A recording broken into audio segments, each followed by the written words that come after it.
Entonces, pues con esto no se diga más y demos inicio a esta tertulia del Colegio de Abogados Rosaristas, en donde tenemos el honor por este medio de divulgar no solamente el pensamiento jurídico de múltiples autores en múltiples áreas del derecho, sino adicionalmente de tener la posibilidad de presentar textos jurídicos como el día de hoy nos corresponde con el texto del doctor Fabricio Mantilla denominado Las tendencias tendenciosas, que incorpora dos ensayos que presentó el doctor Fabricio en ese Congreso Internacional de Derecho de los Daños y de los Contratos llevado a cabo en el año 2015 y 2019 en la Universidad de Buenos Aires.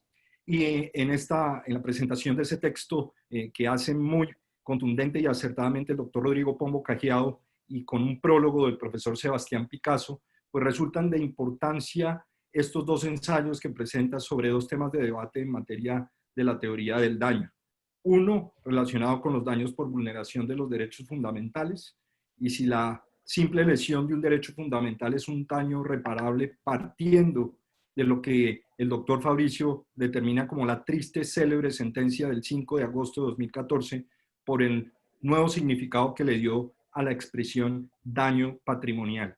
Y en segundo lugar, el principio del favor víctima, en el que el doctor Fabricio entiende que cuando se le pide al juez que resuelva una demanda de responsabilidad civil y tenga en cuenta ese principio, lo que se quiere decir al juez es que falte a su deber de imparcialidad y favorezca a una de las partes en el proceso cuando él considera, sin tener en cuenta ningún parámetro preciso y con el solo hecho de que se tenga en cuenta que esa parte es débil, pasando por encima de condiciones claras de aplicación, deja al juez para que escoja las reglas jurídicas que permitan condenar al demandado, no en virtud de la solidaridad, sino de la generosidad con recursos ajenos. Planteamiento que hace el doctor Fabricio en esa segunda parte, en ese segundo ensayo que nos presenta hoy día.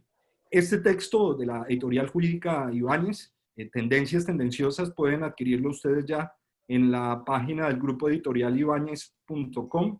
Y pues bien, damos la bienvenida a todos nuestros asistentes, a todas las personas que se conectan en este momento, no solamente por Zoom, que se han inscrito previamente a este evento, sino adicionalmente en el Facebook Live que nos están viendo en este momento en vivo y en directo. Un saludo especial a nuestra audiencia, teleaudiencia en Bogotá, en Medellín, en Itagüí, tenemos en Antioquia muchísima audiencia, Copacabana, Envigado, pero también los tenemos en Cali, en Popayán, en Pasto, en Tunja, en Bucaramanga, en Uitama, en Pereira, en Santa Marta, Villavicencio, Yopal, muchísimas otras ciudades que nos están viendo en este momento de personas que se han inscrito para este momento. Y también tenemos invitados o personas que nos ven desde fuera del país, desde Santiago de Chile, en Buenos Aires nos están viendo en este momento, en Ciudad del Este, en Zúrich, en Seattle, en París, en Perú, nos están viendo en esta presentación de este texto. Bienvenidos, bienvenidas todas las personas que están en este momento conectadas. Y por supuesto dar la bienvenida al doctor Javier Tamayo Jaramillo, quien nos hará una exposición en esta tertulia sobre el activismo judicial en la responsabilidad civil por actos de terrorismo. El doctor William Namien Vargas, quien ya nos ha acompañado en varias oportunidades en este colegio de abogados y en nuestras tertulias y seminarios. Muchas gracias, doctor Namien, quien nos hablará sobre el activismo judicial y la dispersión del daño. Y una persona muy cercana al colegio, una persona que ha estado pendiente no solamente de estos temas, sino de los temas de la justicia, y es el doctor Hernando Herrera Mercado, quien nos acompaña hoy día y quien, por supuesto, desde la Corporación Excelencia de la Justicia, pues nos expondrá algunas reflexiones sobre la labor judicial y también una exposición sobre este texto de tendencias tendenciosas que tenemos el honor de presentar hoy día a toda nuestra teleaudiencia. Un agradecimiento especial a la doctora María Teresa Palacio Jaramillo, quien nos ha impulsado a múltiples de estos eventos, pero sobre todo su entusiasmo, su coordinación, entrega muchísimas gracias. Lo mismo que al doctor Guillermo Sánchez Luque, quien nos ha acompañado permanentemente en las actividades del colegio, impulsando y llenando de ideas y grandes aportes. Desde el Consejo Directivo del Colegio de Abogados Rosaristas y mi persona como presidente de esta institución, les damos la bienvenida. Le voy a dar en principio la palabra al doctor Fabricio, quien va a detentar la moderación de este evento para que podamos avanzar en el mismo. Y de nuevo, muchas gracias, bienvenidos a este su evento. Doctor Fabricio, muy buenas tardes.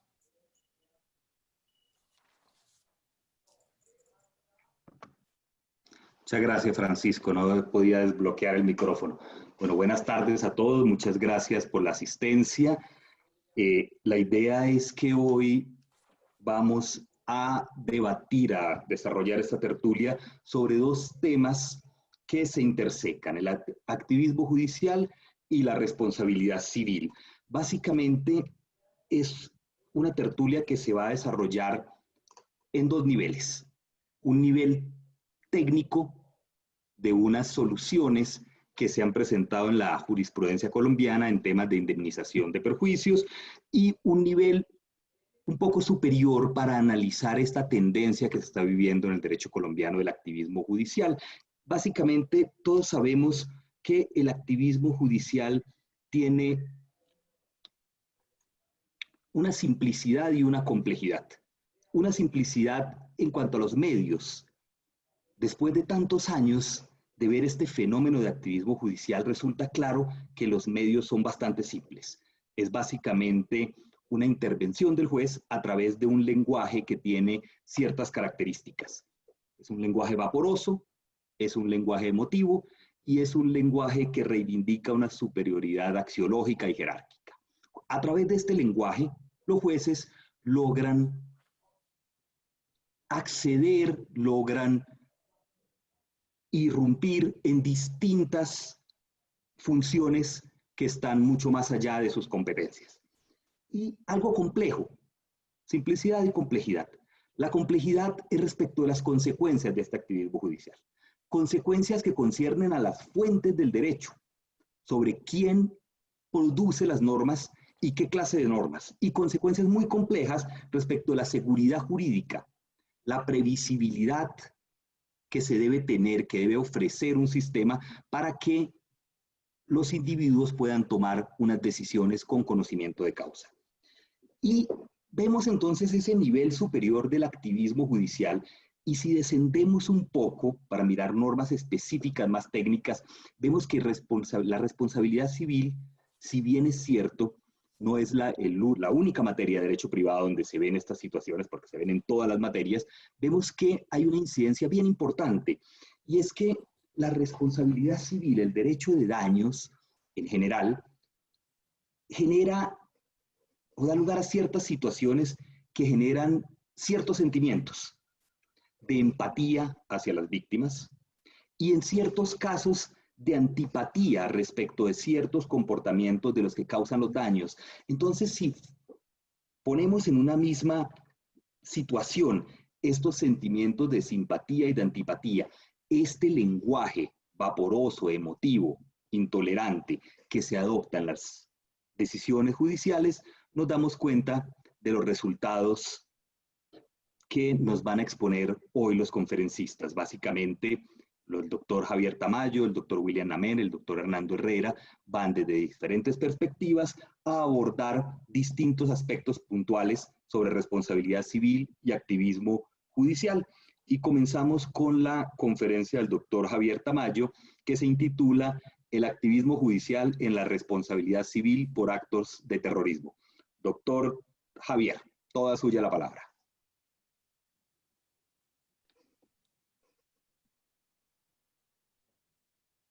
Por la excelente obra que acaba de entregarnos para la reflexión. El tema que yo voy a abordar es el del activismo judicial y la responsabilidad objetiva del Estado por actos de terrorismo.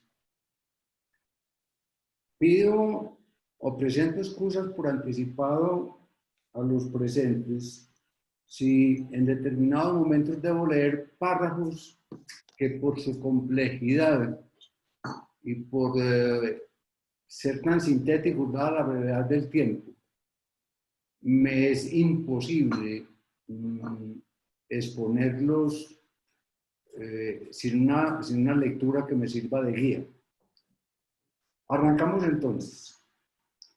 El derecho de los jueces se ha introducido también en la responsabilidad del Estado, en especial para justificar la responsabilidad objetiva por actos de terrorismo y operaciones de guerra.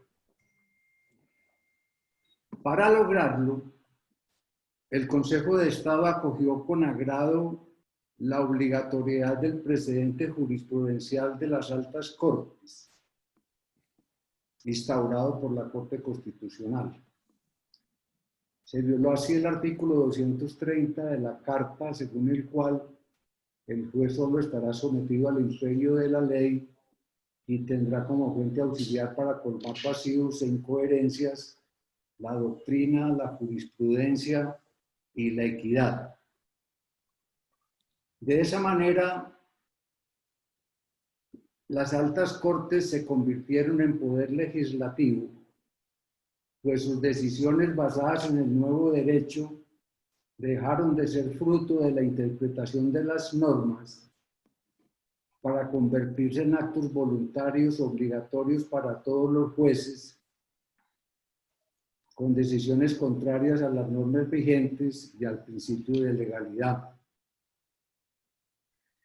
En efecto, la interpretación que hacen por vía del precedente obligatorio las altas cortes, no generalizo, pero en muchas oportunidades, no es la interpretación semántica, lo que estaría más o menos acorde con el artículo 230 de la Carta en su interpretación semántica, y que sería más o menos soportable.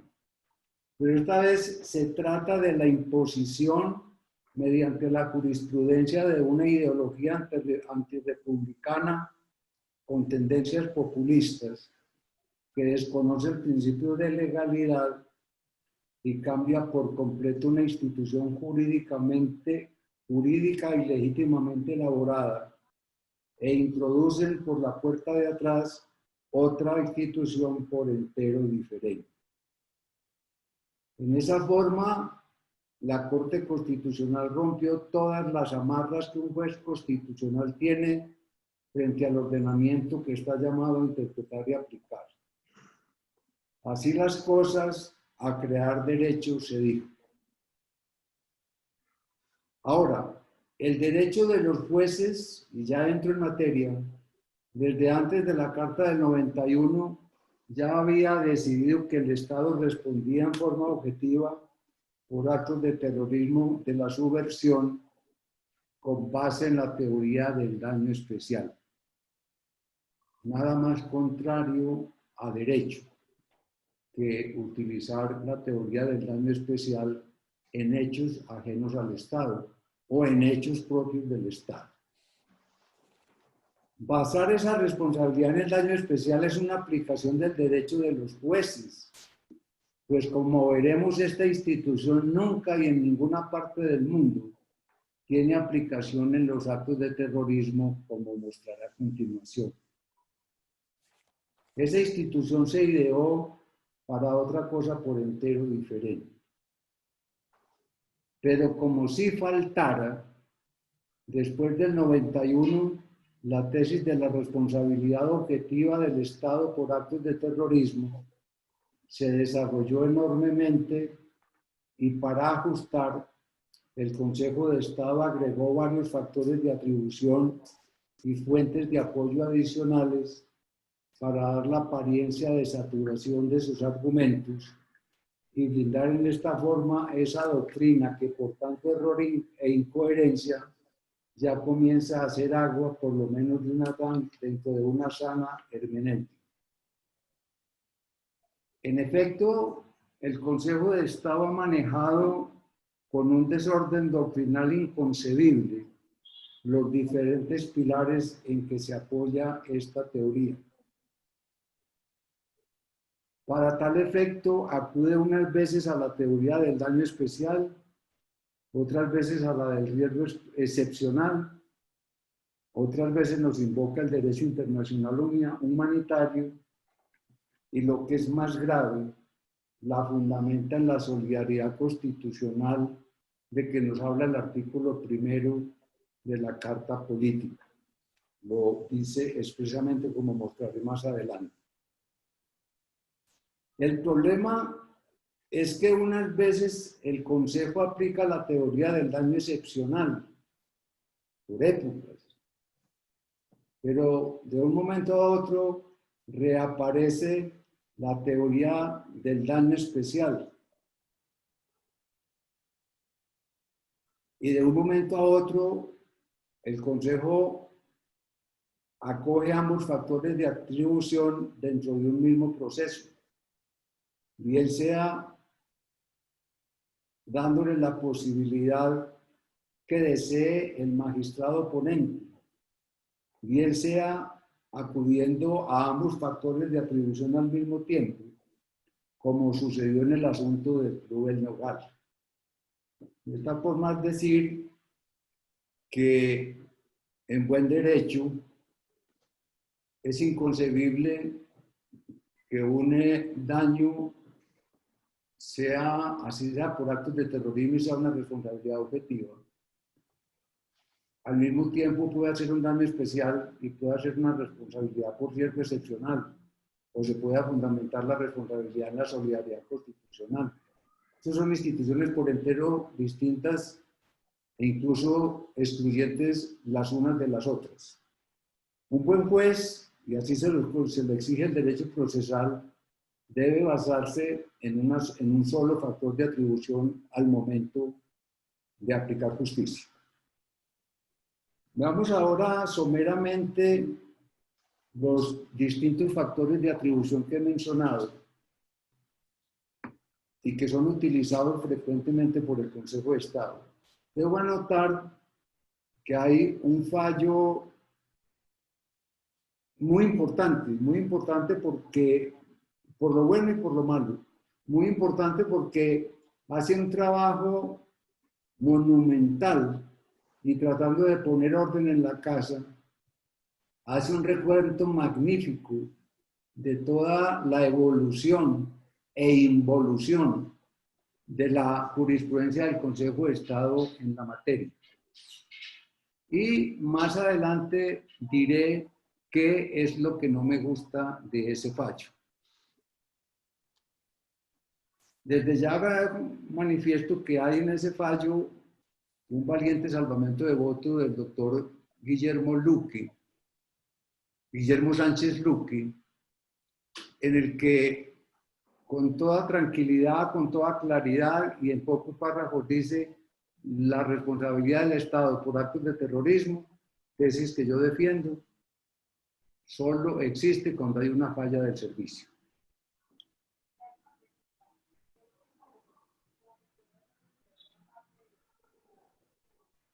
De otro lado, tengo un argumento histórico del derecho comparado en contra de la responsabilidad objetiva del Estado por actos de terrorismo.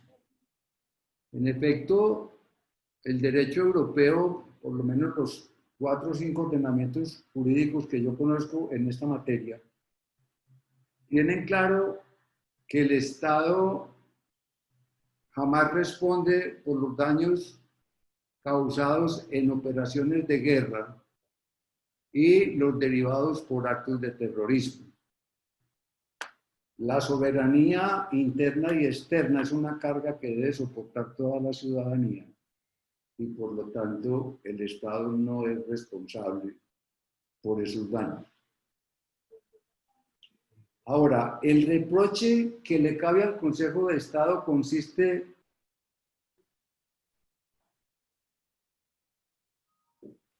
en que no tiene en cuenta que los escasos recursos de que dispone un Estado que tiene que lidiar con una guerra o con una conmoción interna, esos recursos deben ser dedicados a costear el conflicto, a favorecer a la población más débil y en la medida en que le alcance a reactivar la economía para enderezar la subsistencia del Estado. Y sería inaudito, pero posible como en Colombia, que esos recursos escasos se dediquen a indemnizar a las víctimas de esas operaciones de guerra o de esos actos de terrorismo. Ahora, pasada la guerra o resuelto el conflicto interno, en la medida en que las economías se van reactivando, los estados van creando unos fondos de solidaridad para favorecer a las víctimas de la guerra o de los actos de terrorismo dentro de la disponibilidad de los recursos. O sea, del cuero salen las correas y no se puede otorgar unas indemnizaciones integrales mientras la gente los niños están muriendo de hambre o de desnutrición o de enfermedades tropicales, para con ese dinero indemnizar a las víctimas de los actos de terrorismo. Veamos ahora en concreto la teoría del daño especial y por qué la misma no es de aplicación a los actos de terrorismo. El daño especial no se aplica a los actos de terrorismo porque dicha teoría fue concebida por vía de excepción para indemnizar los daños causados a un puñado de personas, por eso se llama daño especial, por leyes, por actuaciones, por decisiones, por reglamentos de la administración, mas no por hechos de la misma, ni mucho menos por hechos de la subversión. Y aquí está el argumento fundamental contra la teoría del daño especial en los actos de terrorismo. El daño especial no se aplica cuando la decisión, la actuación, la ley o el reglamento buscan beneficiar el interés general máximo de toda la población del Estado, cual es la paz y la seguridad. Eso ya de por sí es suficiente para pensar que el Consejo de Estado no tiene por qué aplicar la teoría del daño especial en estos casos. Porque nada de eso ocurre con los actos de terrorismo. Pues como mínimo la presencia del Estado busca el máximo interés general de la población colombiana. Pero veamos ahora la teoría del riesgo excepcional, que es todavía más decepcionante, según la argumentación del Consejo de Estado. La teoría del riesgo especial, del riesgo excepcional, se aplica, ojo a lo que voy a afirmar, se aplica a actuaciones del Estado como guardián en la manipulación y depósito de explosivos en los cuarteles destinados para su depósito, en el manejo de vehículos de toda índole, en los daños causados por una bala perdida dentro de un operativo policial contra un delincuente, en los daños causados con energía eléctrica bajo la guarda del Estado. Es decir, el riesgo excepcional contra el Estado se aplica cuando físicamente el Estado causa daños a los particulares con sus bienes o actividades riesgosas. Pero jamás tiene vocación de aplicarse a daños causados por actos de terrorismo de la subversión, bajo el argumento esgrimido por el Consejo de Estado, según el cual la causa adecuada del daño terrorista o una de las causas adecuadas es la presencia del Estado. De otro lado, y aquí está la parte importante de por qué la teoría del riesgo excepcional no se aplica a los actos de terrorismo. En materia jurídica hay dos tipos de riesgo. Una cosa es el riesgo querido libre y voluntariamente para cumplir los fines del Estado, como sucede con la utilización de vehículos estatales o con la comercialización, generación y distribución de energía eléctrica o de combustibles.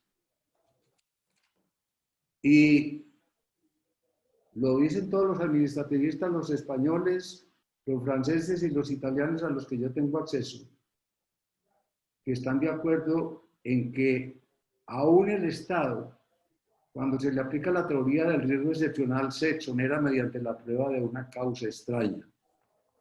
Y si un acto de terrorismo no es una causa extraña, salvo que haya una culpa del Estado que facilita la actuación de los terroristas, yo no veo cuándo pueda existir esa causa extraña. Pero el Consejo de Estado habla y habla del riesgo excepcional, pero nunca, de pronto por allá creo haber visto una sentencia que se detiene un poco en el asunto, pero no lo acepta. Nunca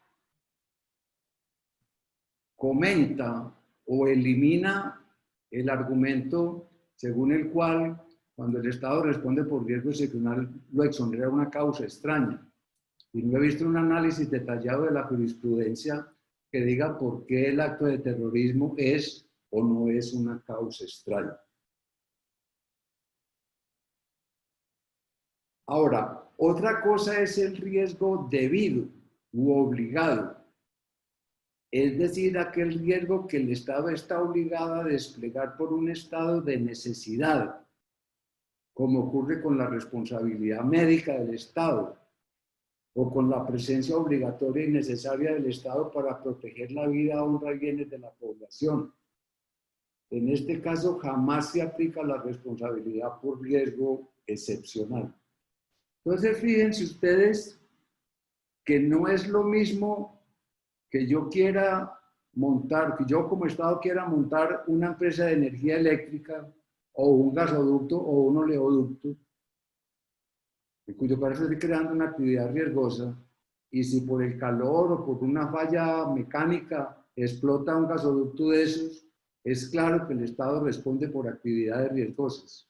Esa ha sido una tesis tradicional también dentro del Consejo de Estado. Pero en materia de actos de terrorismo, el Estado no tiene opción. El Estado no puede decir, hombre, yo no me puedo ir para donde está la guerrilla porque voy a crearle un riesgo a la población de que pongan una bomba para atentar contra la población civil. Entonces, en ese sentido, el riesgo excepcional no es de recibo, porque el Estado no lo crea voluntariamente, sino obligatoriamente para proteger a la población. Pero, como dije al principio, el Consejo de Estado tiene otros dos comodines para apoyarse en su teoría de la responsabilidad objetiva por actos de terrorismo. Se trata del derecho internacional humanitario y la solidaridad constitucional consagrada en el artículo 1 de la Carta. En el mismo fallo de junio 20 de 2017 del Consejo de Estado, lo recuerdo era el 17.1 en la sentencia, trae toda una página citando todas las fuentes internacionales de los derechos humanos. Y hay algunos estatutos específicamente que hablan de la responsabilidad de los estados por actos de terrorismo. Y yo me preguntaba siempre cómo era posible que solamente en Colombia se hablara de responsabilidad objetiva del Estado por actos de terrorismo, cuando todos esos otros estatutos, al parecer, hacían responsable al Estado por actos de terrorismo. Se cuidó siempre el Consejo de Estado de hacer aclaraciones. Pues bien, en el fallo de 2017, el Consejo de Estado por fortuna, aclaró las cosas. Y entonces dijo, y era una teoría que yo me imaginaba que existía, tenía que existir, que el Estado responde por los actos de terrorismo de sus fuerzas armadas o de grupos que actúan en connivencia con el Estado. Pero cuando el acto de terrorismo es causado por el enemigo, el Estado solo responde si ha habido culpa que ha facilitado la actuación del terrorismo. Eso no era necesario decirlo porque nuestro derecho interno tiene establecido el mismo principio desde hace muchos años. Entonces, fíjense ustedes cómo uno lee y lee y lee esos fallos y todo el mundo se traga el cuento de que eso está regulado, que la responsabilidad objetiva del Estado por actos de terrorismo está regulada en todos esos estatutos internacionales de derecho internacional humanitario. De manera que eso es una falacia desleal, diría yo, con la doctrina jurídica, pero los muchachos se engolosinan con esos argumentos, con esos párrafos, y permanentemente le alegan a uno que el derecho internacional humanitario hace responsable al Estado colombiano por los actos de terrorismo de la subversión.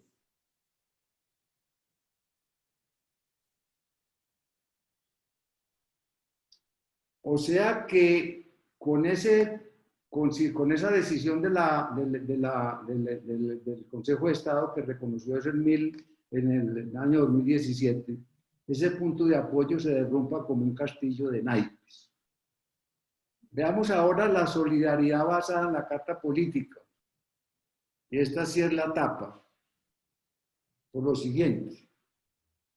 El descaro del activismo de los jueces lo encontramos en múltiples fallos del Consejo de Estado, cuando se atreve a condenar con base en la solidaridad social.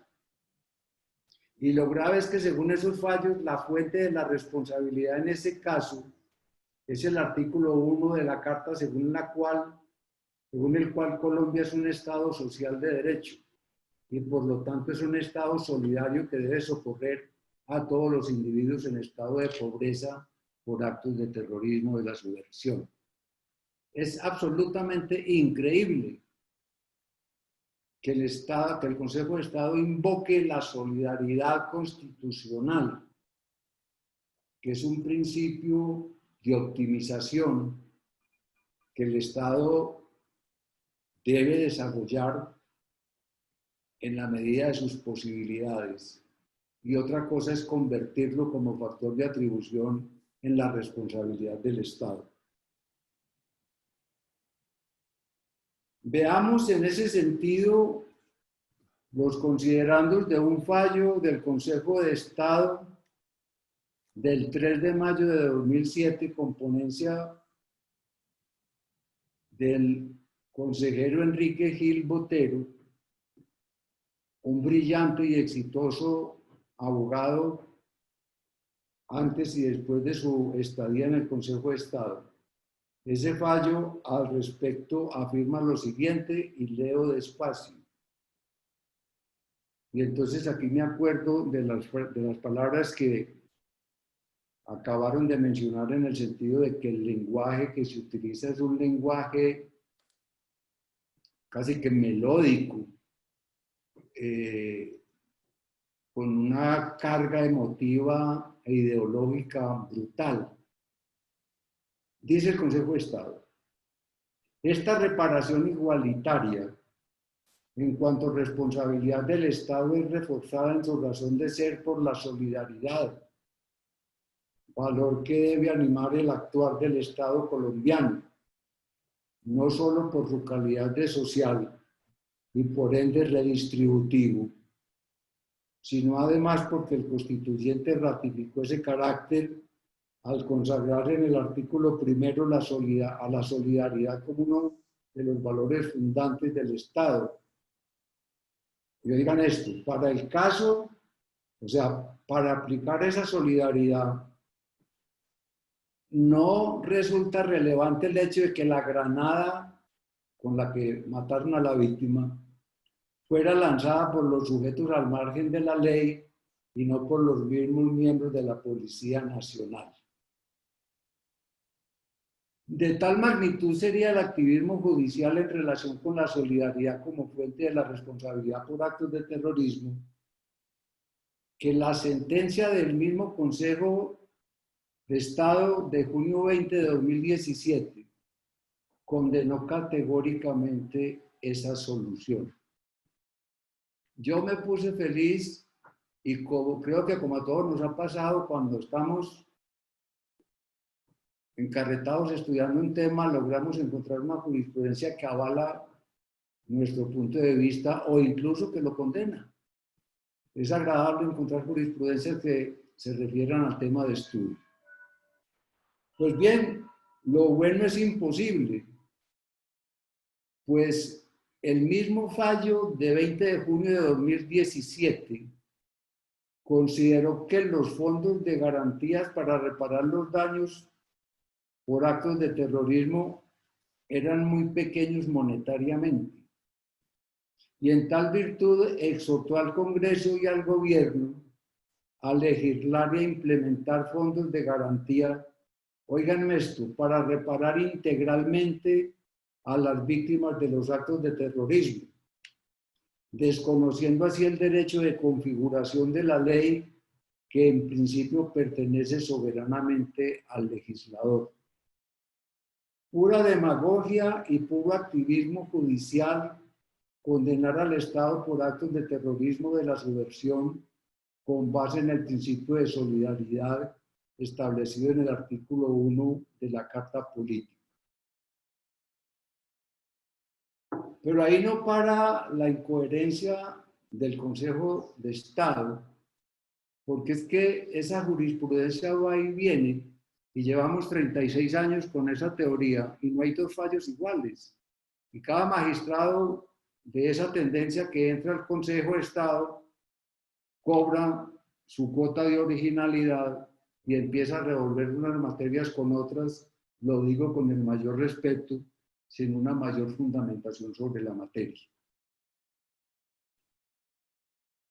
Lo digo porque el fallo de 20 de junio del 2017 condenó a la solidaridad constitucional como factor de atribución y eso lo hizo o lo tornó como precedente obligatorio. Y entonces ya uno creería que la solidaridad salía del estadio de las discusiones en el Consejo de Estado como factor de atribución de la responsabilidad del Estado. Pero increíblemente el mismo Consejo de Estado, meses después de que su fallo de junio 20 del 17 condenó la solidaridad como factor de atribución, de nuevo, en el famoso asunto del Club El Nogal, desconoció su propio precedente obligatorio y volvió a aplicar la solidaridad como factor de atribución por actos de terrorismo. Esto es increíble. No es convincente que se arroguen la autoridad moral en el sentido de ser sabios y de ser prudentes para crear un precedente obligatorio. Este precedente obligatorio requiere mucha sabiduría, requiere mucho estudio, porque es crear una ley. Eso no es actuar de carrera. Pues bien, el Consejo de Estado no tuvo empacho en el fallo del Club El Nogal de volver a acudir a la solidaridad constitucional para condenar al Estado de forma objetiva por actos de terrorismo.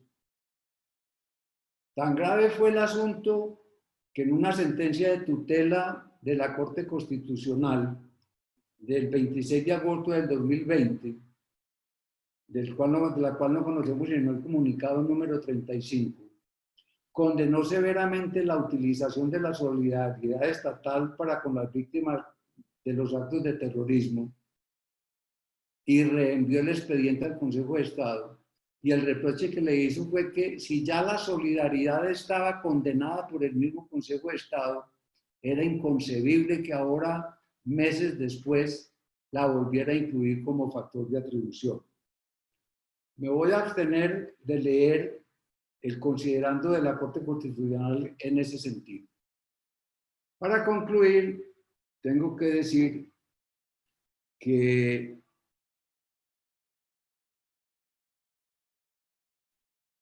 por fortuna parecen soplar nuevos vientos en el Consejo de Estado y a mí me va quedando la sensación por páginas de internet que leo que hay una reacción, poca o mucha, no sé, pero yo la noto, contra este activismo judicial, sobre todo por los momentos políticos que estamos viviendo, porque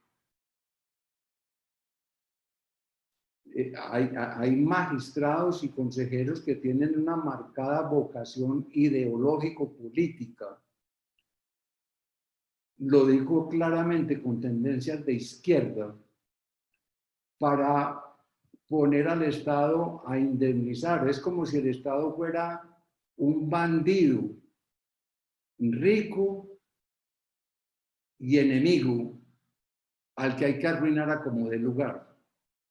Y no se dan cuenta que esas indemnizaciones que con tanto alarde hacía el doctor Gil Botero en el fallo que les leí, se pagan con el IVA que 5 o 6 millones de colombianos o más que ganan un salario mínimo tienen que pagar por sus alimentos. O sea, están pagando costosas indemnizaciones a costa de los pobres. O sea, es cambiar a un pobre por otro y de pronto empobrecer más todavía a los verdaderamente pobres, que no tienen la suerte de tener un abogado lujoso que represente sus intereses en el Consejo de Estado. Y con esto termino. Es que el activismo va mucho más allá de lo que uno pensaba. Hay una tesis según la cual, aunque el Consejo acepta que el nexo de causalidad en la responsabilidad civil lo debe probar el demandante, oigan esta perla, cuando le sea muy difícil probarlo, se invierte la carga de la prueba y entonces es al demandado al que le corresponde demostrar que no cometió culpa. O el Estado o el Consejo de Estado se contenta con una teoría que es brillante, importante, pero muy rimbombante en su denominación, la probabilidad más preponderante del daño. Pero para uno poder aplicar la teoría de la probabilidad más preponderante del daño, se requiere un estudio científico enorme, con una carga de argumentación fuerte, para demostrar por qué las demás concausas no son preponderantes frente a la culpa presunta por lo demás muchas veces. Y entonces, por donde ustedes anden, ven activismo judicial. Y prepárense que el actual gobierno acaba de poner en bandeja de oro al derecho de los jueces el Código Civil, porque pone la Constitución por encima de la ley en la interpretación de ese código, pues, de ese proyecto, si algún día llega a volverse código. Les presento excusas por el retraso, creo que no me pasé más de 2 o 3 minutos si acaso. Les agradezco infinitamente y les ruego excusarme si en un momento determinado me hice un poco confuso en la exposición, pero el tema, como lo dije, es bastante complejo. Muchísimas gracias, muy amables. Muchísimas gracias, Javier. Excelente síntesis del problema. Hay, además de eso, de los fallos que usted menciona del Consejo de Estado, un fallo de la Corte Suprema de Justicia, Sala de Casación Civil, de 19 de diciembre de 2018, que tiene las mismas características que usted plantea, pero no condenan al Estado sino a una empresa que tiene participación pública, pero una empresa privada, en principio, a una empresa por unos daños causados por un atentado de un grupo terrorista.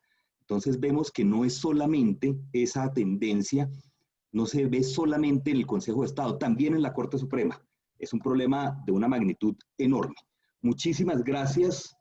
Ahora el doctor William Namer Vargas nos va a presentar su exposición sobre el activismo judicial y la dispersión del daño.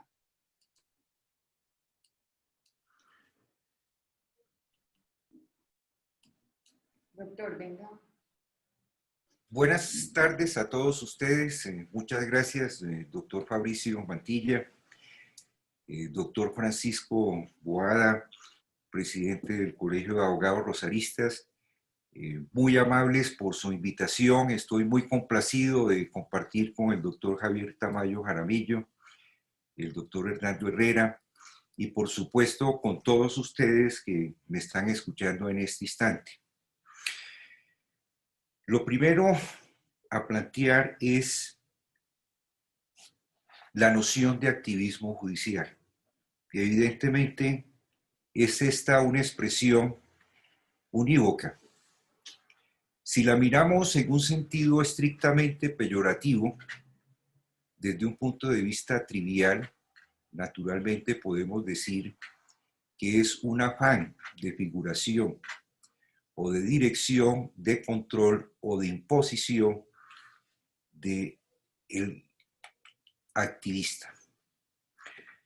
Pero si lo concebimos en una perspectiva constructivista y particularmente de la función que está llamado a desempeñar un juez en el Estado social de derecho, podemos decir que al constituir el garante de la democracia y de los derechos y de las libertades individuales, tiene una función genuina de administrar justicia y de lograr, naturalmente, la equidad y la racionalidad del sistema y procurar los fines del Estado dentro de un ordenamiento jurídico y dentro del respeto de los derechos y de las garantías de los seres humanos y de los demás sujetos de derecho. Sin embargo, la noción de activismo judicial, como consecuencia del constitucionalismo extremo, ha experimentado una disfusión que ha roto la estructura del sistema jurídico y no solo en el ordenamiento colombiano, sino en la generalidad de las naciones civilizadas. Es evidente, como lo anota el profesor Fabricio Mantilla en su excelente obra, que las nociones del derecho constitucional actual son absolutamente difusas, confusas y algunas extremadamente inelásticas, que determinan una amplitud de criterio, una noción extrema también de lo que es la justicia y la equidad, y rompen el sistema jurídico y particularmente a través de conceptos como la igualdad, la libertad, la dignidad, la intimidad, la privacidad y, en fin, el libre desarrollo de la personalidad. Este aspecto en el activismo judicial, cuando la función del juez no se ejerce con una absoluta claridad, ponderación y madurez, genera, por supuesto, dificultades extremas en la seguridad jurídica y en el entendimiento de las figuras y conceptos elementales del derecho. No existe ningún ordenamiento jurídico que no gire en torno de la persona y de sus derechos. Las distintas teorías sobran cuando no existe una concepción racional de la persona y de sus derechos y no se garantiza, desde luego, la plenitud o preservación de los mismos. La noción de activismo judicial también comporta, particularmente en los sistemas latinoamericanos, caracterizados un poco por la inmadurez, lo digo con mucho respeto, de la noción del sujeto y de sus derechos y libertades, por una constitucionalización extrema, absoluta, de todo el ordenamiento jurídico.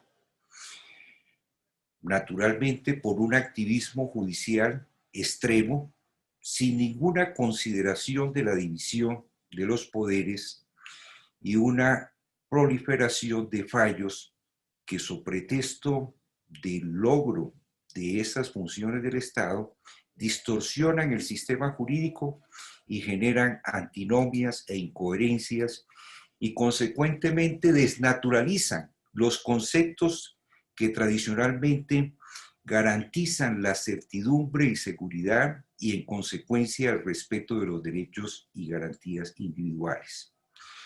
¿Cómo observamos el activismo judicial en nuestro país? A través de tres conceptos fundamentales. La constitucionalización de todo el derecho. Es que no es solamente el derecho constitucional, sino también el derecho privado y, por supuesto, el derecho público en todas sus dimensiones.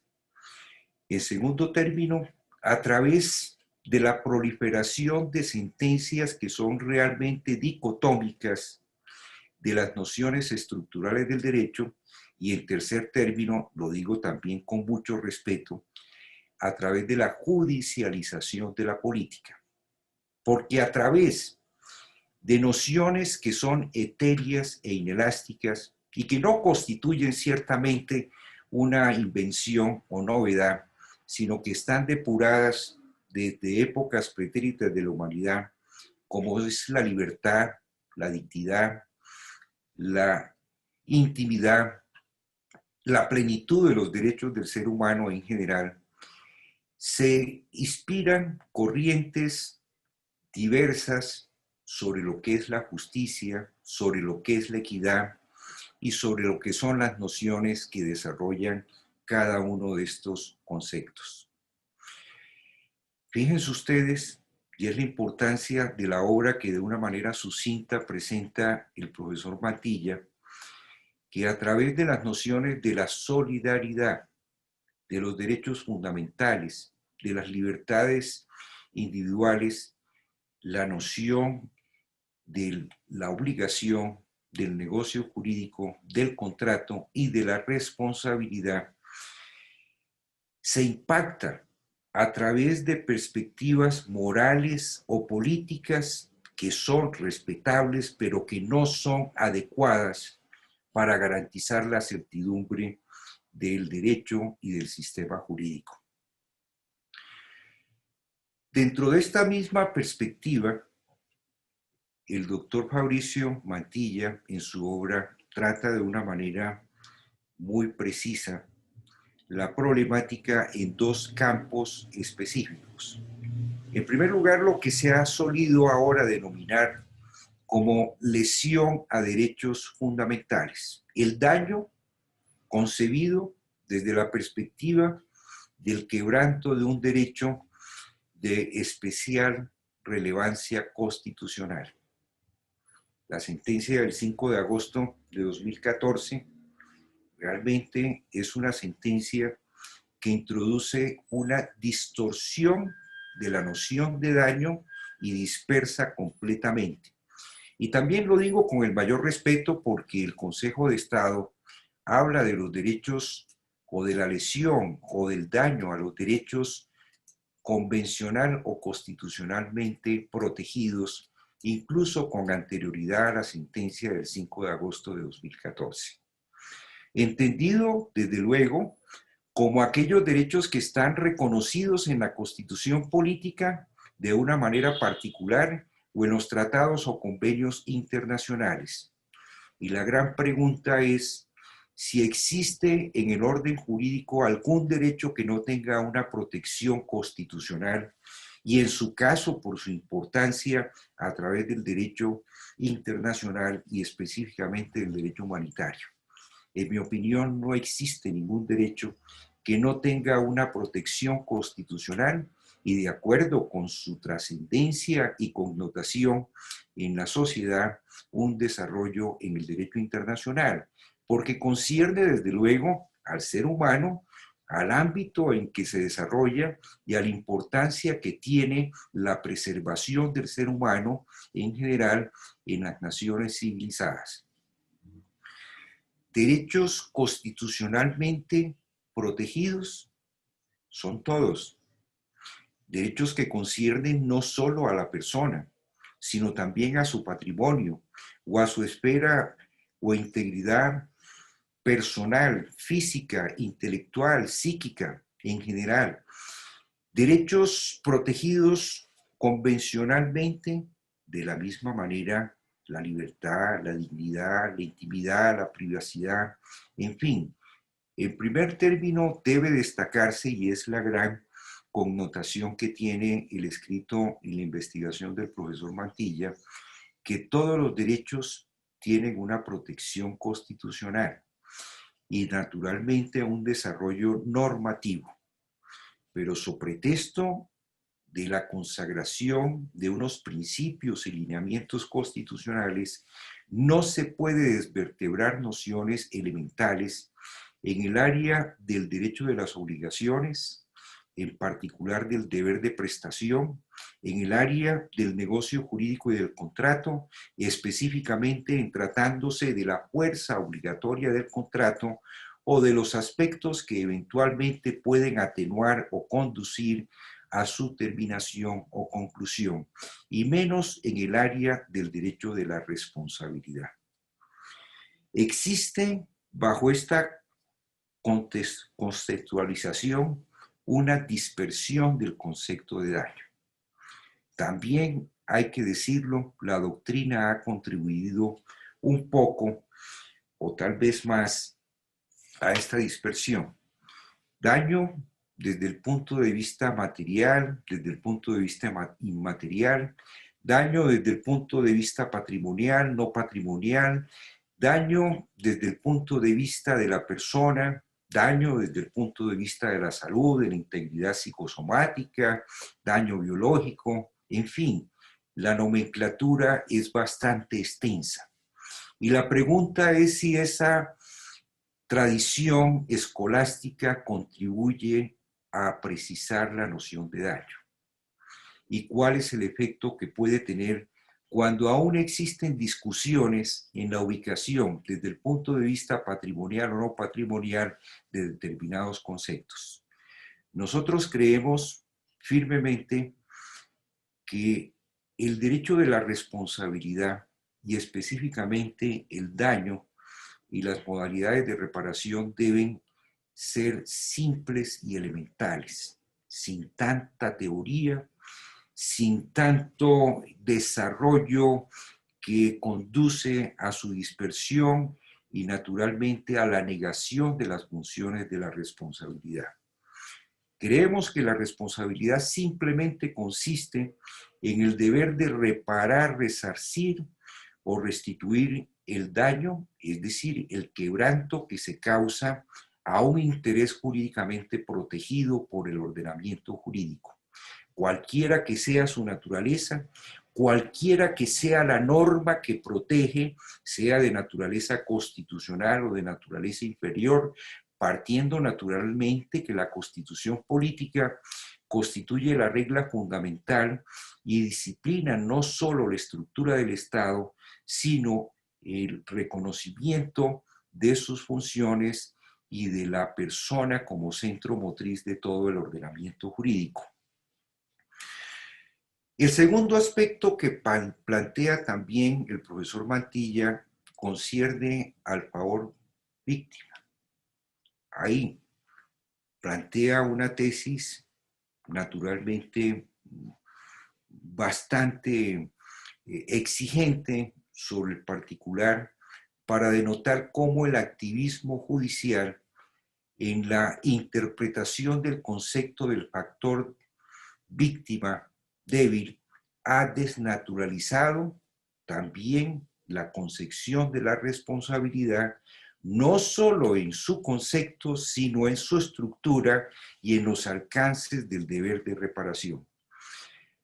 Sobre este particular, sin embargo, creemos que de manera general es importante tener claro que no se puede sentar una tesis absolutamente dogmática.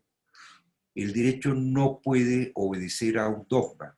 El derecho evoluciona. El derecho tiene que entenderse y aplicarse en la perspectiva social, económica, política y cultural y de acuerdo al desarrollo de la humanidad, en su contexto histórico y relativo, porque las nociones jurídicas todas obedecen necesariamente a la necesidad de regular y dimensionar la vida de relación y en consecuencia el desarrollo del ser humano y la primacía, repito, de los derechos y de las libertades individuales.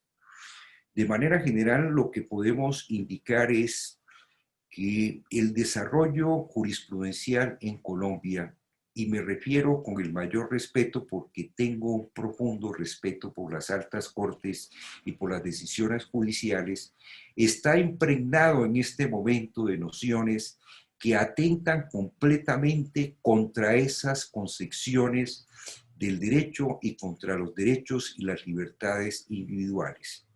El juez no puede ser activista. El activismo judicial tiene que predicarse en los expedientes y en la necesidad de administrar justicia en los casos concretos. Los jueces no se pueden pronunciar de una manera general, sin perjuicio desde luego del control de constitucionalidad de la ley, y tampoco pueden emplear conceptos inelásticos para desnaturalizar y propiciar la inseguridad jurídica. El campo es amplio, el término de esta intervención es muy breve, pero lo podemos observar en todas las disciplinas jurídicas, no solamente en materia del derecho privado y específicamente de la obligación, del contrato y de la responsabilidad, sino también en el ámbito del derecho público y concretamente de la responsabilidad del Estado.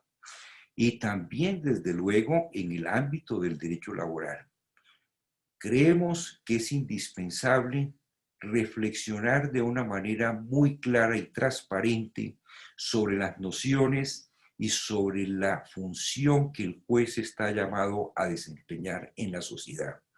No es admisible de ninguna manera que un juez pueda, a través de órdenes generales y reglamentarias, invadir la esfera funcional de otras autoridades de la República. Eso es una especie de dictadura.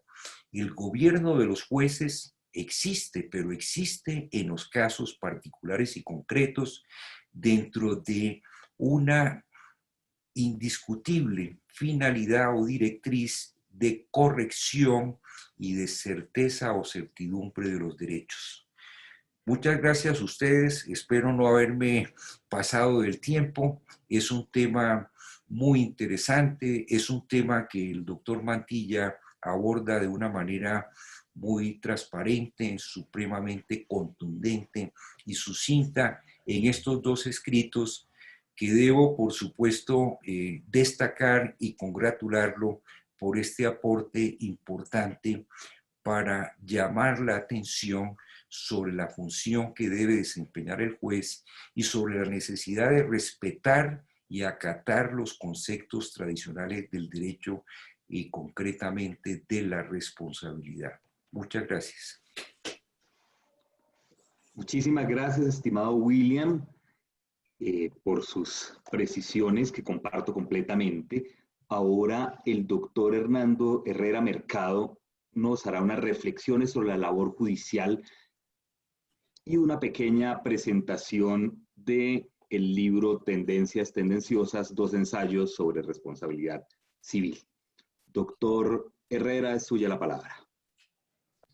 Muchas gracias, doctor Fabricio. Deseo igualmente agradecer a nuestro Colegio de Abogados Rosaristas, a sus directivas y a su presidente, el doctor Francisco Bobada, y a su directora ejecutiva, la doctora Juliana Colmenares. Por supuesto, a quienes nos siguen en este evento y a los compañeros de disertación, los ilustres doctores Javier Tamayo y William Namén, la atención que todos, sobre todo los espectadores, se sirvan para dispensar para la presentación de una obra editorial más de nuestro amigo y compañero de tantas causas, el doctor Fabricio Mantilla Espinosa. Sé que nos acompaña también su señora y su mamá, doctor Fabricio. Para ellas dos un abrazo y también todas las congratulaciones del mundo. Quiero decirle, porque usted me conoce de tiempo atrás, que a mí normalmente me gusta improvisar. Creo en la espontaneidad, creo en el verso libre, pero es tan honrosa esta invitación que usted me hace, que por supuesto quisiera, después de finalizar estas palabras, enviárselas, y por eso las he escrito. Quiero decirle, doctor Fabricio, que al recibir texto tan sugestivo y tan bien trabajado, difícil de inmediato no dar rienda suelta a la lectura para encontrarnos con la grata sorpresa que aún hay prosa crítica. Que no solo la lisonja y el elogio fácil campean en nuestro ejercicio profesional, que el disenso que usted ha honrado en su obra, doctor Fabricio, es más necesario y sobre todo más necesario aún cuando viene de pluma tan calificada. Arranco con señalarle a la audiencia la anécdota del por qué la Corporación Excelencia en la Justicia, institución que tengo el honor de regentar hace ya casi 2 años, es partícipe y promotora de esta obra del doctor Fabricio. La respuesta es muy fácil, porque pensamos que es indudable siempre resaltar y ponderar el buen hecho judicial. Pero esta corporación también está para ser vehículo o gestor directo o indirecto de la crítica, que permita precisamente arribar a una mayor idoneidad en la realización del derecho.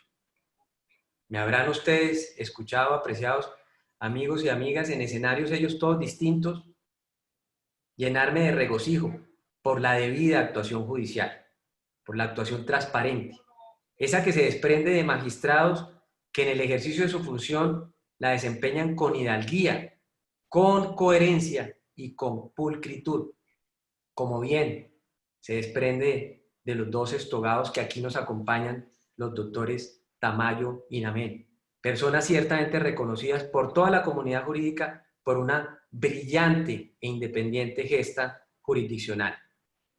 Pero también con esa misma contundencia, con esa misma reiteración y tono, me habrán ustedes oído fustigar la anomalía judicial, y peor aún, si ella incumbe casos de corrupción.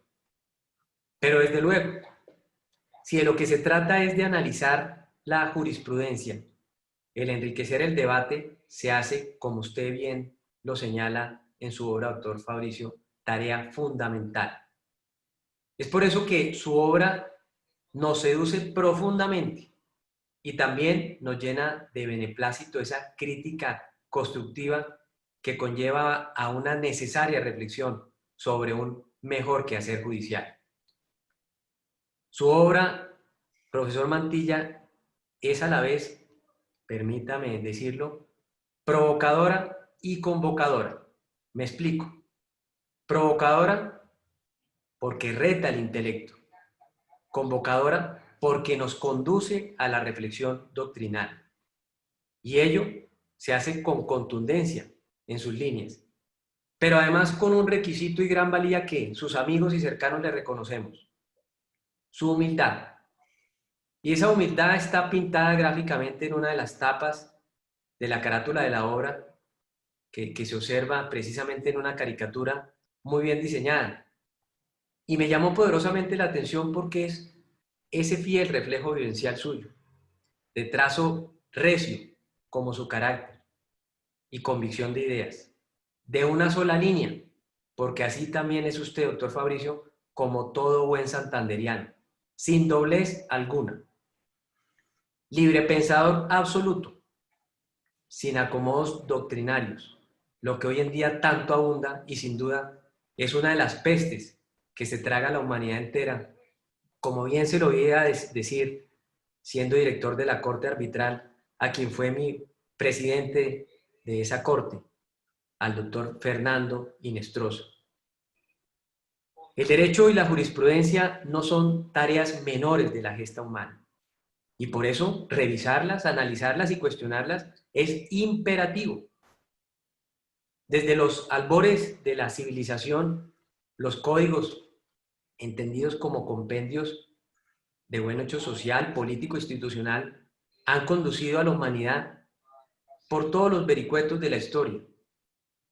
Ellos han trasegado en la lejanía y los confines de tiempos antiquísimos. Tanto los altares como las revoluciones y las organizaciones de diverso cuño. Y quiero reparar en esa dimensión primigenia cuando, por ejemplo, la función de los magistrados encarnaba una especie de sacerdocio. Qué grato sería tener eso siempre presente. Afortunadamente nuestras cortes están integradas por lo mejor de la juridicidad. Pero ese mismo criterio debe precisamente permitirles esta crítica acentuada para un ejercicio que es apenas connatural a todo ejercicio de actividad humana. El disenso, la disertación, y eso, en fin, que nos hace estar en una democracia. Seguramente este discurso yo no lo pudiera estar haciendo en Venezuela. Gracias a la democracia colombiana, la más sólida del continente, aquí se puede reparar, aquí se puede cuestionar, y su obra en eso representa lo mejor de la democracia colombiana. Pero quiero además decirle también, para ratificar esa importancia de lo que aquí estamos y lo que se debe, que es que el derecho se sobrepasa a la comunidad jurídica, hace parte de la identidad de un país. El derecho, por ejemplo, dio y ha dado fisionomía a poderosos imperios. Citaré, por ejemplo, el otomano, con uno de mis personajes históricos preferidos, Solimán, el sultán de sultanes, altivo, ambicioso, pero a la vez hábil diplomático, y gobernó el imperio otomano en su época de mayor esplendor, y cuando en cada primavera Europa temblaba ante el avance de sus ejércitos.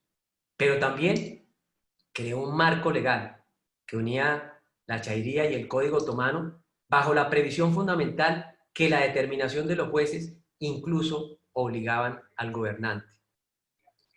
Por lo anterior y lo que sigue, no es errado entonces señalar que la evolución del derecho es la evolución misma de la humanidad. Y para seguir en ese periplo histórico, ¿por qué no detallar en el Renacimiento, donde observamos esa función instrumental de primer orden y línea del derecho para la formación o conformación de los estados nacionales, con lo que se originó, entre otras, la organización social vigente hasta nuestros tiempos? Y el derecho sigue tan conectado que es hoy en día el instrumento variopinto de toda organización social. Por supuesto, de imposición de límites a las autoridades, pero también de regulador de un tráfico de relaciones contractuales que no posee parangón alguno en la historia. El derecho sigue al ser, desde su concepción hasta su muerte. Dicen ustedes, los muy respetados civilistas. Yo vengo del mundo del derecho público, pero reconozco ese acierto en esa nominación. Y agregaría yo humildemente que el derecho es tan apegado a la existencia como la inevitable sombra propia que siempre nos persigue. Pero en fin, diríamos que es tanta la intromisión del derecho en el quehacer humano, y por eso es bueno censurarlo, por eso es bueno analizarlo, que hasta es fuente de inspiración de las artes, como se evidencia en un sentido suprajurídico, por así llamarlo, en cuanto hace la narrativa literaria de gran reconocimiento. ¿Qué no anotar a ese respecto cuando pensamos en la relación entre derecho y literatura y evocamos autores como Dostoyevsky, como Kafka, como Víctor Hugo? ¿Qué no decir cuando el derecho es la narrativa misma y la justicia hace parte del destino, como la metáfora a la que aludían en las tragedias griegas de Antígona o de Orestes? Pero paralelo al derecho y a sus extensiones está el rol de quien lo interpreta, el juez. Como reza el texto semántico, el juez, esa máxima autoridad, cuya principal función es precisamente la de administrar justicia, en caso de que se presente ante él una situación controvertida o deba definir el futuro de un acusado. Y en ambas situaciones observemos lo mismo, deberá someter a juicio reposado, mesurado, las pruebas o evidencias recaudadas para, por supuesto, declarar lo que corresponda. En este contexto vale la pena señalar que uno de los principios de la existencia de los modelos republicanos es precisamente la división de poderes y la autonomía de la justicia. Me habrán ustedes oído en estos días señalar que los fallos judiciales, por supuesto que sí, deben acatarse, pero eso tiene una contrapartida. En una democracia, los fallos judiciales por cualquier ciudadano pueden ser objeto de disenso. Y más aún, si eso figura en una pluma tan reposada y con esa experticia académica como la suya, doctor Fabricio.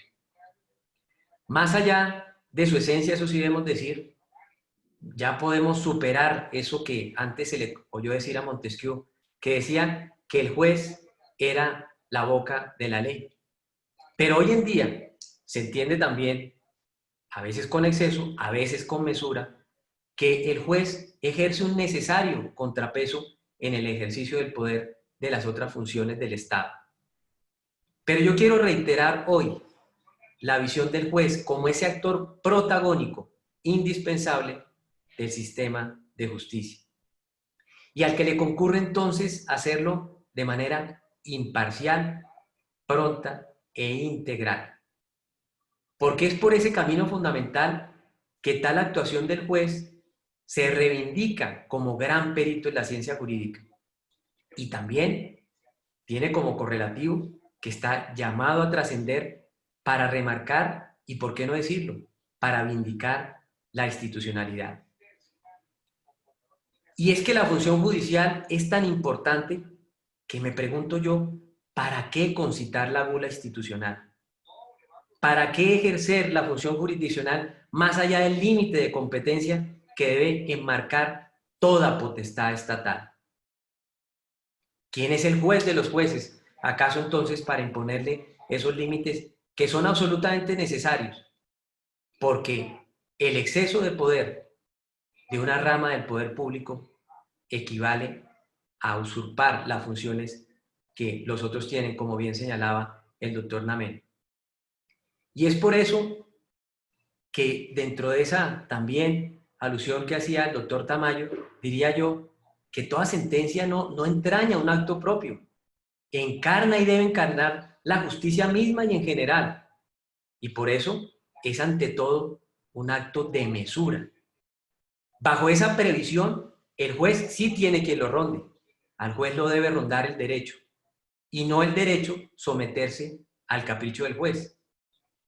Por manera que el mundo del juez es el mundo de las leyes y a él deben capitular o someterse todas las vanidades humanas para que el derecho no termine sustituyéndose por la arbitrariedad. De allí recordarán ustedes en su famosa obra Elogio de los jueces, que Piero Calamandrei rescatara ese valor propio de la deontología judicial, el de la humildad, el del reposo, porque el juez es instrumento de la causa y no la causa instrumento del juez.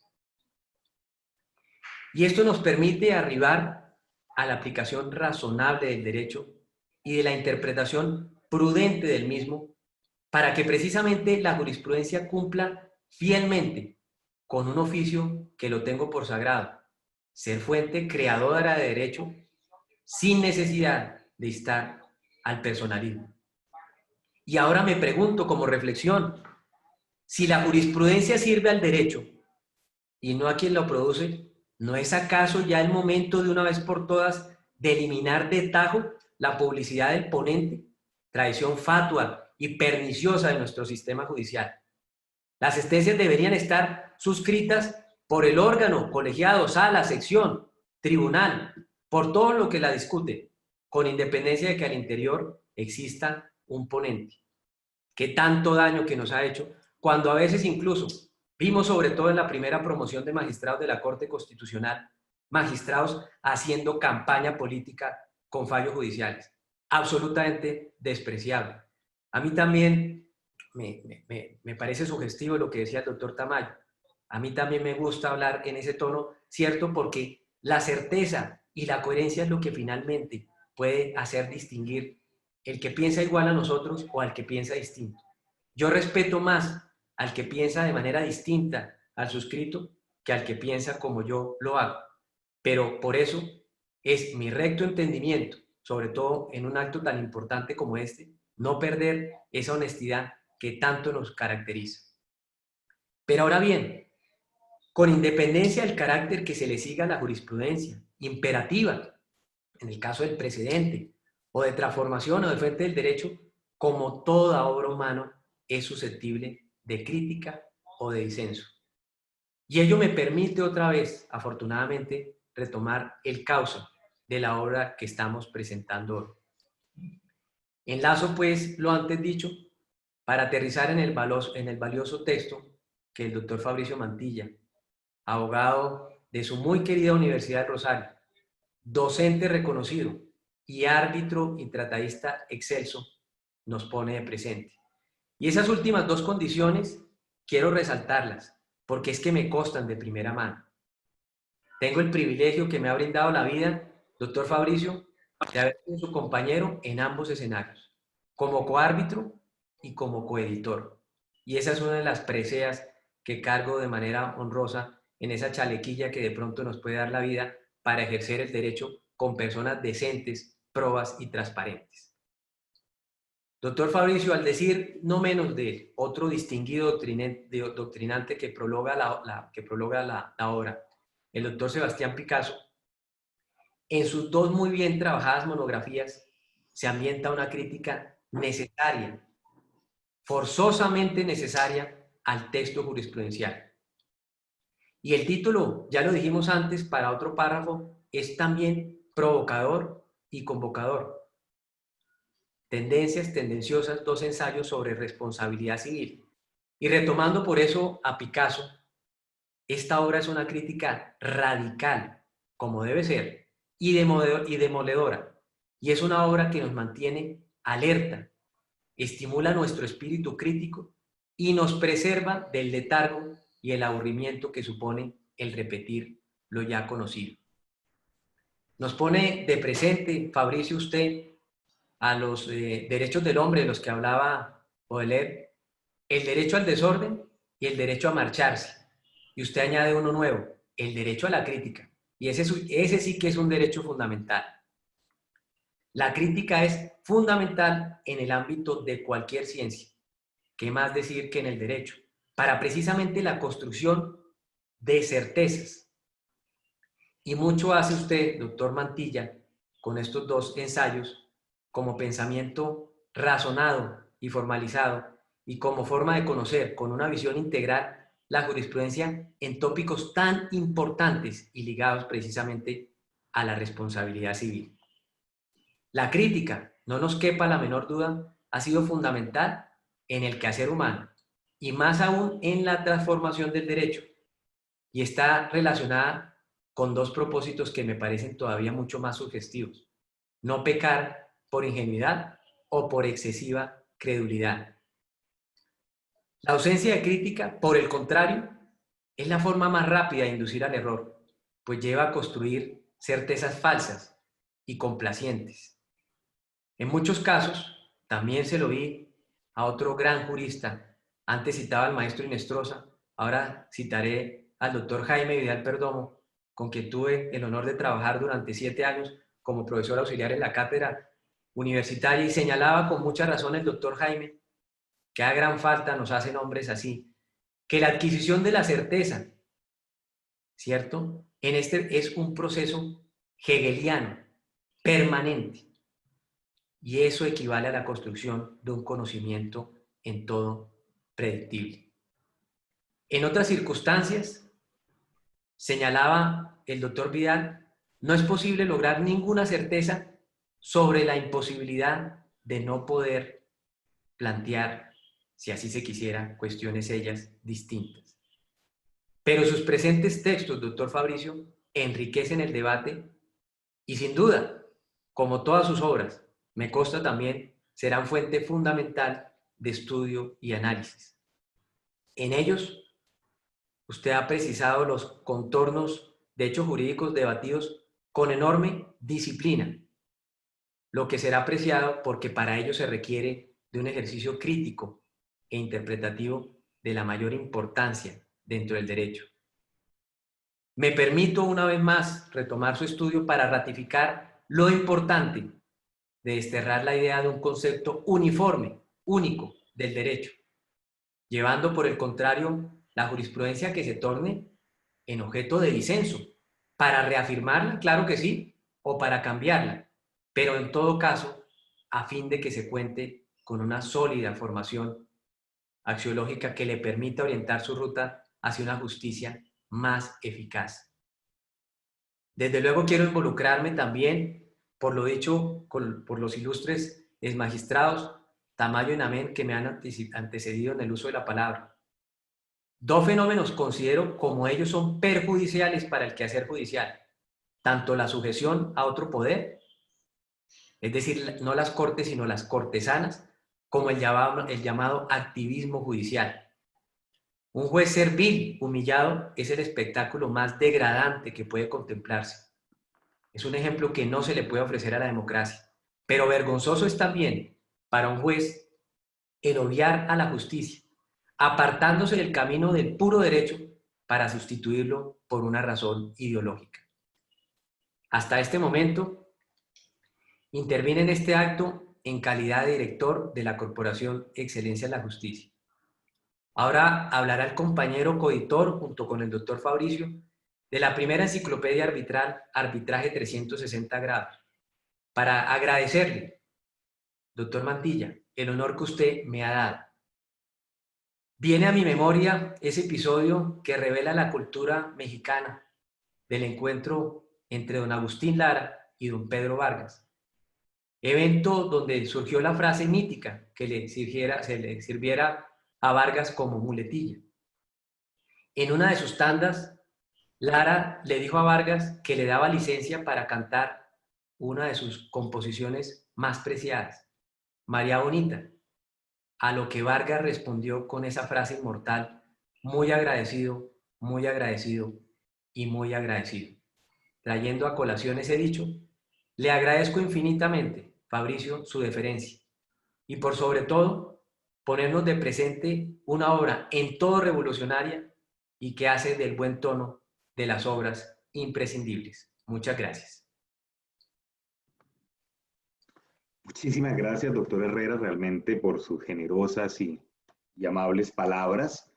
Y pues bueno, quisiera agradecer nuevamente al doctor Javier Tamayo, al doctor William Namén y a usted, doctor Herrera, por participar en este evento, por ilustrarnos con sus conferencias, al Colegio de Abogados Rosaristas que nos permitió organizar este seminario, a María Teresa Palacio, que estuvo siempre detrás del evento, a el Colegio de Abogados Rosaristas en sus personas de Francisco Boada, su director, y Juliana Oliveros. Nuevamente, muchísimas gracias. Francisco, creo que le corresponde a usted el cierre del evento.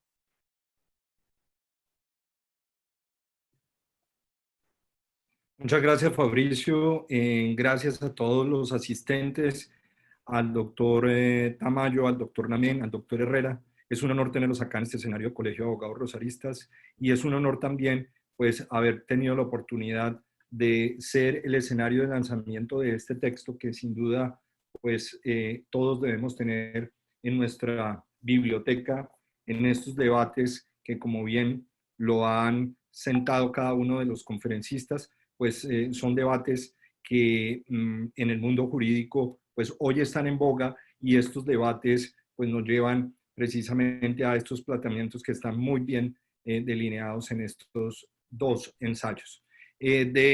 Acabamos de poner hace unos minutos, lo voy a volver a registrar, la posibilidad de que ustedes adquieran este texto del doctor Fabricio.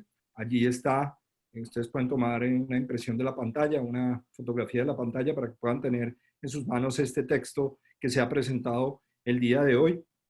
Y pues queda simplemente agradecer a nuestros colaboradores, a la doctora María Teresa Palacio, quien ha estado al tanto de esta organización, a nuestro equipo de trabajo, la doctora Juliana Oliveros, y también, por supuesto, invitarlos a que llenen una encuesta sobre la opinión que merece este evento. Para nosotros es fundamental que ustedes opinen respecto de cada uno de nuestros eventos. Allí encuentran en el chat de este Zoom, y las personas que están por el Facebook Live nos pueden también hacer conocer sus opiniones. Igualmente, invitarlos a otros de nuestros eventos que tendremos próximamente, y empezaremos en el mes de octubre con un evento que tiene que ver con la reforma al Código Electoral. Ustedes conocen que en este momento se está haciendo trámite de reforma a la ley estatutaria del Código Electoral, y esto significa, por supuesto, que tengamos que estar al tanto. Tendremos al Registrador Nacional, tendremos en alianza con el Centro de Estudios de Derecho Procesal y el Colegio de Abogados Administrativistas, este evento bajo la moderación de la doctora María Andrea Calero, que tendremos el próximo 14 y 15 de octubre para que nos acompañen. Es un evento gratuito, cordialmente invitados. Igualmente tendremos una tertulia sobre la coexistencia de funciones administrativas y judiciales, esta coexistencia que existe entre las superintendencias y los jueces.